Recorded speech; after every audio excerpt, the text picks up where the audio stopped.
Mga ka-MWB, samahan niyo ako ngayon para puntahan natin ang dalawang Mr. Wingbin na nagtrabaho dito sa malapit lang sa Baykubo. So, puntahan natin sila para bigyan sila natin ng tubig na may ice. Kasi napakainit sa ating panahon ngayon. So, samahan niyo ako mga ka-MWB. Samahan niyo ako ngayon para puntahan natin sila. So, kailangan natin na mayroon tayong kalo dahil sobrang init ng ating panahon ngayon.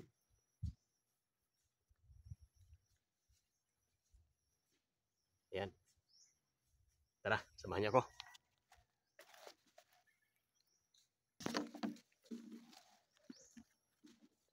So, nandito na tayo, malapit na tayo sa dalawang Mr. Wingbin.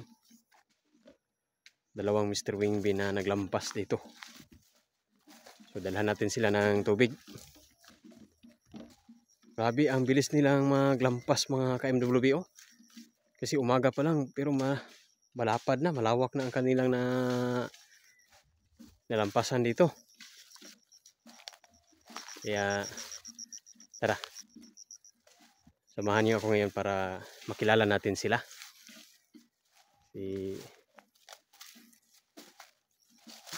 Ano kaya ang pangalan nila? Ano? Malaki ng kanilang agi. Umaga pa lang.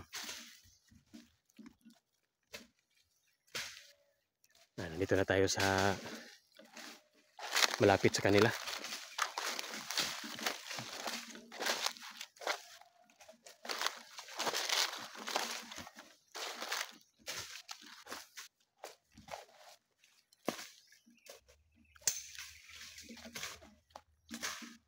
Basig uhaw na mo, inom og tubig sa. Nay tubig dari. So, pasensya na kayo mga ka-MWB, no? Magbisaya tayo dahil Bisaya to itong ating mga kasama natin dito na dalawang Mr. Wingbin. So, ngayon ipakilala ko ito sa inyo mga ka-MWB, itong dalawang Mr. Wingbin na tinatrabaho natin dito ngayon.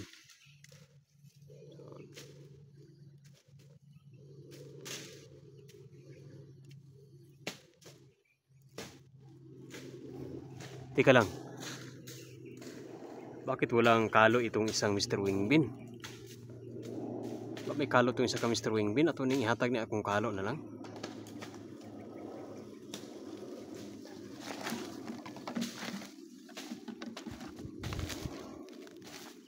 Mr. Wingbin, gamay! Mr. Wingbin, gamay! Alisa diri! Alisa! Wala mo kay kalo di ay kasi inita kayo. Ikaw na gamit din akong kalo.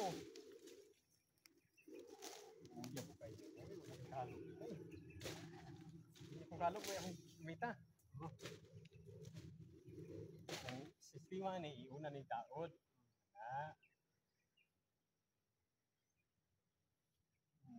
Sekali.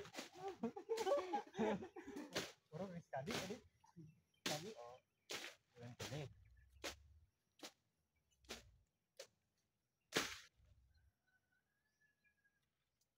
Oh, baik saja pun.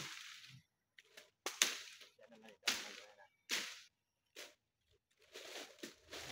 yan mga ka-MWB, ibigay ko sa kanya ang aking kalo kasi napakainit ng ating panahon ngayon. Kailangan ang kalo, kaya itong isang Mr. Wingbin na maliit kasi ito malaki yung isa. Okay,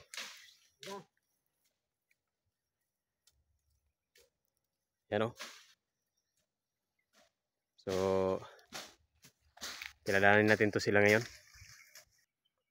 Masigi uhaw na mo dari na itubig ha. Na tubig dari.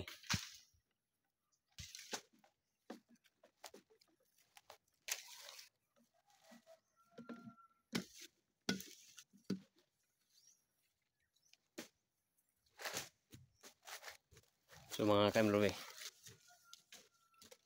kilalanin natin to sila ngayon. Ang dalawang Mr. Wingbin.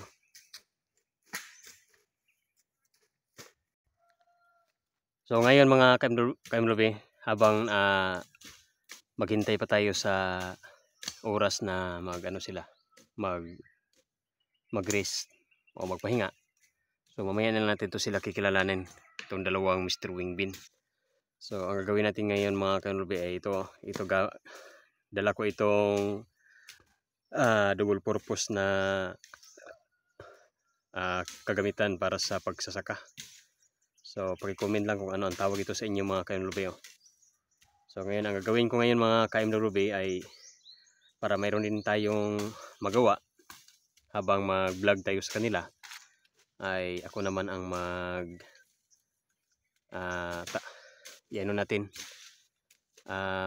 tanggalin natin yung mga damo na naputol nila mga ka-MLB. Anong tawag yan sa Bisaya pa, na ako nang tapukon kanang mga sagbot nga ilahang gipang putol diha. O manay ug sa Bisaya pa na siya mga ka-MLB. So diri ta mapaduol-duol ta diri gamay nilang duha.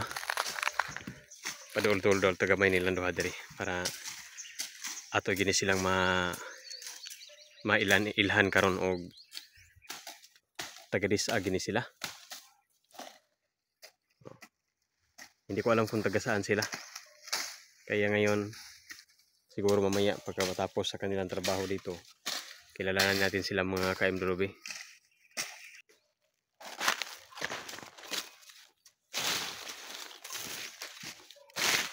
So ito mga ka-MLB, double purpose po to. Ito, para pang tanggal ng mga damo. Ganyan. At pwede din natin itong pangbungkal ng lupa. Parang piko. Ayan. So ang gagawin natin ngayon, itong mga nilampas nila, yung mga pinuto nila mga damo ay tanggalin natin para malinis na itong ilalim ng mga kalubihan dito. Habang itong dalawang Mr. Wingbin ay kasama natin sila ngayon na maglampas dito, at tanggalin din natin itong mga damo dito na mga nilampas nila.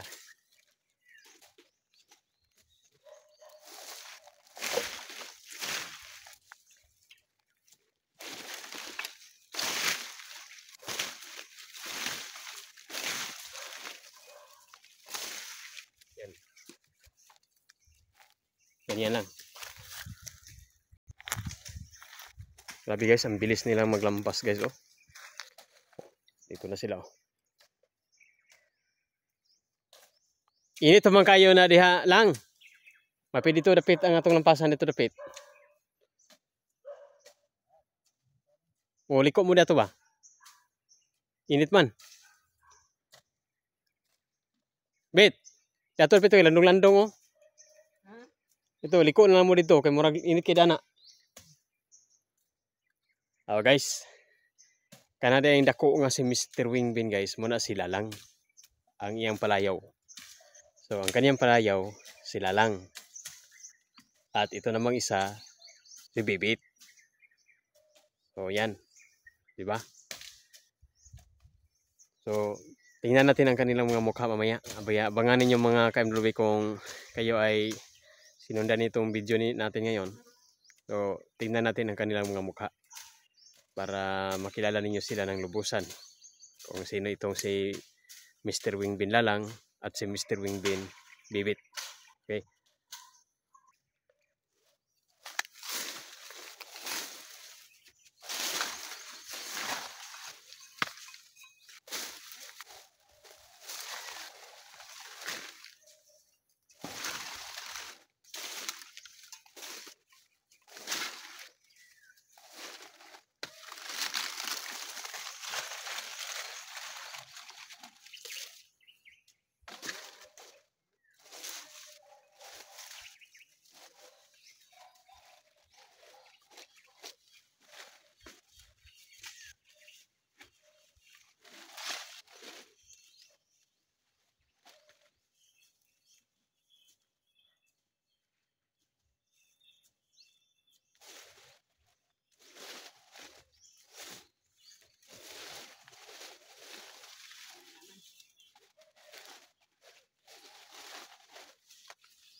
So ang gagawin natin ngayon mga ka-MWB, no, ang itong mga damo na natanggal dito ay atin tong i-transfer dito sa mga boundary ng lupa para hindi natin to sunugin.